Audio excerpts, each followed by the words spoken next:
Now, the hottest news from Hollywood on the Celebrity Scoop at 97.5. Ken Baker from E! How you doing, buddy? Great, how are you? Doing well. Do we have a verdict yet in the Nicolette Sheridan case?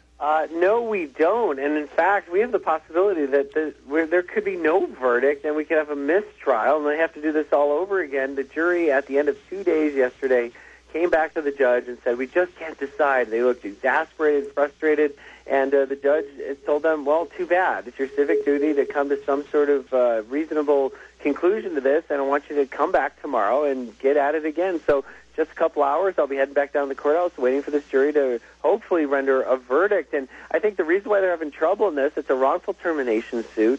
It really came down to sort of a he said, she said. Did they fire Nicolette Sheridan because she complained about getting hit in the head by her boss at the time, Mark Cherry, who's the creator and executive producer of Desperate Housewives? So did that happen? Was it retaliation and wrongful termination? Or had they been planning all along to kill off her character, and this was just an unfortunate episode that happened, and they have ultimately killed her off as planned? Well, you saw throughout the trial evidence on both sides, and I'm not surprised that the jury's having a hard time figuring out who to believe on this. The good news is only 9 out of the 12 in a civil case like this have to come to an agreement, and they don't even need to be beyond a reasonable doubt. They just need to believe that there's a preponderance of the evidence, is the wording. So I think that people are keeping their fingers crossed that there will be some sort of decision either way. And in fact, Nicolette Sheridan's attorney said after the hearing yesterday, said that, look, if there is a mistrial, if there's a hung jury, as they call it, then we will retry this because we can win this and we should win this. So I think that, of course, when he said that, all the people in the media groaned who've been there for the last 2 weeks. But hopefully, I mean, for Nicolette Sheridan's case, she'll win this because if she doesn't, a lot of people are saying it's career suicide. Hey, kind of shifting gears here. Is there any truth to Sandra Bullock adopting again? Well, Sandra Bullock, she adopted a baby, her son Louis, that she's had for, it's almost 3 years now, I guess.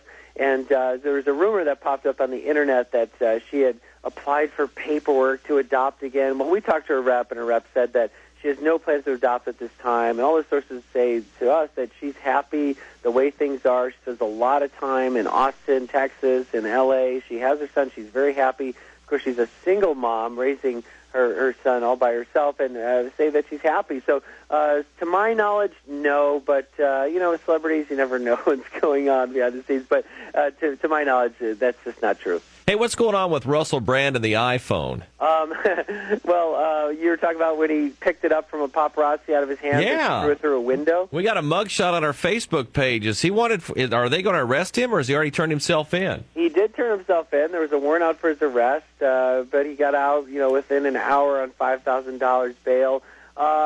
Pretty stupid move. He's now facing a misdemeanor charge of basically vandalism for doing that.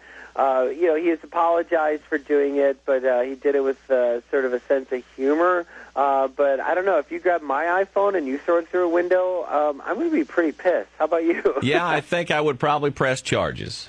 Probably. Why has it taken American Idol so long to check people's backgrounds? You're talking about the latest incident with Jermaine Jones. Yeah, well, the thing about Jermaine Jones, where he kind of fell through the cracks, was that there was an incident he had, but he'd end up giving police a false name. And for that reason, it sort of fell through the cracks in their search that they use. And most of these TV networks, they use they do basic database search checks with a private investigator. And by the way, I mean, they do hundreds of them. So I think that it was just essentially falling through the cracks. And this is a very unfortunate thing. Jermaine Jones is a very talented guy. People, really, there's a lot of people who are fans of his. Look at it, he was made it pretty far in the show, but it just turned out that they couldn't have a guy with this kind of background on the show. They were afraid that, if he's lying about that, what else might he have been lying about? It could really hurt the credibility of the show. So they just axed him and cut their losses, and it's a pretty dramatic show the other night if you watched it. Ken Baker, Chief News Correspondent for E! Thanks for a couple minutes of your time, and we'll let you get back to court. All right, thank you.